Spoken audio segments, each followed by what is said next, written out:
अस्सलाम वालेकुम व्यूअर्स। दुनिया के खालिक हकीकी अल्लाह रब्बुल इज़्ज़त ने दुनिया को इस कदर खूबसूरत बनाया है कि इंसान के बस की बात ही नहीं है कि कोई ज़रा बराबर भी तख्लीक कर सके मासवाए अल्लाह की इजाज़त और इंसान को दी गई अकल की। हम चलते फिरते दुनिया की हर शय को देखते हैं जिसका हकीकी खालिक अल्लाह ही है, भले कंप्यूटर टेक्नोलॉजी ही क्यों ना हो। ये भी अल्लाह की रजामंदी से इंसान को दिए गए इशारात देकर रास्ता बताया और फिर इंसान ने अल्लाह की दी हुई अकल के साथ इसको ईजाद किया।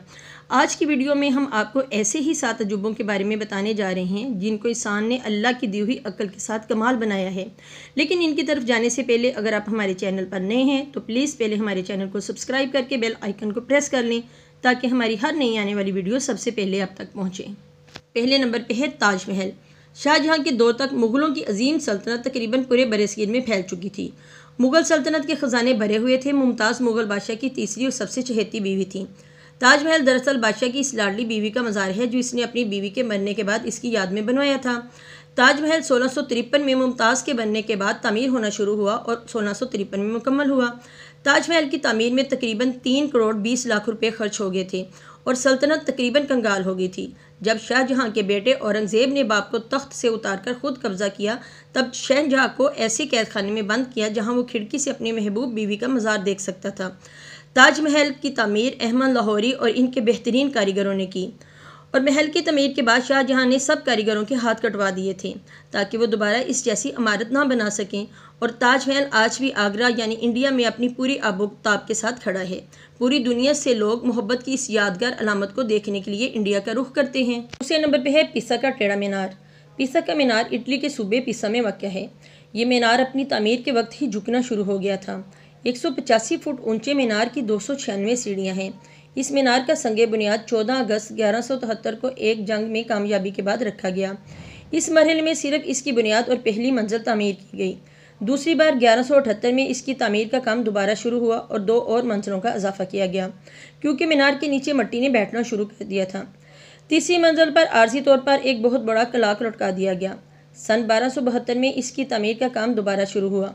आखिरकार 1319 में इसकी 7वीं और आखिरी मंजिल तामीर की गई। 1372 में इस पर घंटी वाला हिस्सा नस्ब कर दिया गया। इस हिस्से में कुल 7 घंटियाँ नस्ब की गई हैं जिनमें से हर मौसीकी के साथ 7 अहम सुरों से एक सुर निकालती है। आखिरी घंटी 1655 में नस्ब की गई। 1990 से लेकर 2001 तक इस मीनार को सीधा करने और इसकी झुकी हुई सुन्नत को सहारा देने की कोशिश की गई जिसकी वजह से मीनार जो कि 5.5 डिग्री झुका हुआ था इससे कम होकर 3.9 रह गया। तीसरे नंबर पे है दीवार चीन। यह तारीखी दीवार चीन के शुमाल पर वाक़या है। ये चीन में मशरिक़ से मगरिब की तरफ जाती है। ये दीवार 700 कबल मसीह में बनाई गई थी। इसका मकसद शुमाल की जानब से आने वाले मंगोलों को रोकना और इनके हमलों से बचना था। शुरुआत में तकरीबन हर सूबे ने अपनी अपनी दीवार तामीर की। चीनी बादशाह क्यू ची होंग ने 206 से 220 कबल मसीह के दौरान इन तमाम दीवारों को आपस में जोड़ दिया। इसकी बनाई हुई दीवार अब तक बहुत थोड़ी रह गई है। दीवार की मुरम्मत का काम इसकी शुरुआत से लेकर 1700 ईस्वी तक जारी रहा। जो दीवार आज हम देखते हैं वो ज़्यादातर मंग ख़ानदान ने 1400 ईस्वी में तमीर करवाई। इस दीवार की लंबाई तकरीबन 21,196 किलोमीटर है और दीवार की ऊंचाई 24.9 फीट और चौड़ाई 16 फीट औसतन है। चौथे नंबर पे है पीटरा। जनूबी लुबनान में वाक़या ये जगह पहाड़ों को काटकर बनाए हुए महल्लात की वजह से दुनिया भर में मशहूर है। पीटरा को रोज़ी सिटी भी कहा जाता है क्योंकि जिन पहाड़ों को काटकर ये बनाया गया था वो गुलाबी रंग के थे। ये इमारत 312 कबल मसीह में नबातीनी लोगों ने बनाई थी। नबातीनी लोग सऊदी अरब, लुबनान, शाम और मौजूदा इसराइल में रहते थे। अब ये जगह लुबनान की पहचान है और वहाँ का सबसे बड़ा सियाहती मुकाम है।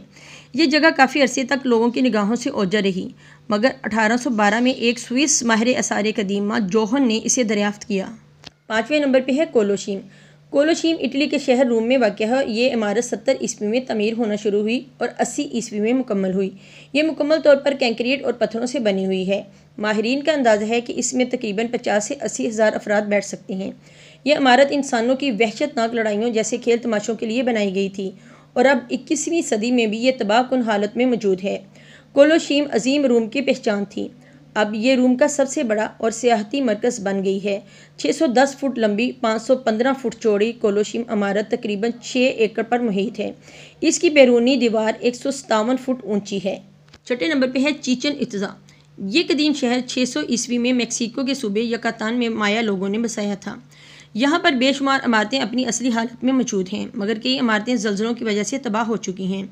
ये शहर माया तहज़ीब का सबसे बड़ा शहर था।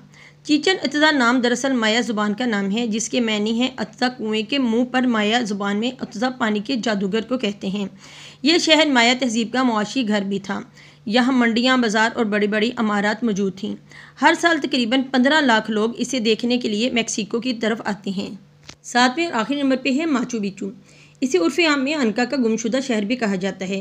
पेरू के एक कास्को सूबे में वाक़ है। सतह समंदर से 7,972 फीट बुलंद है।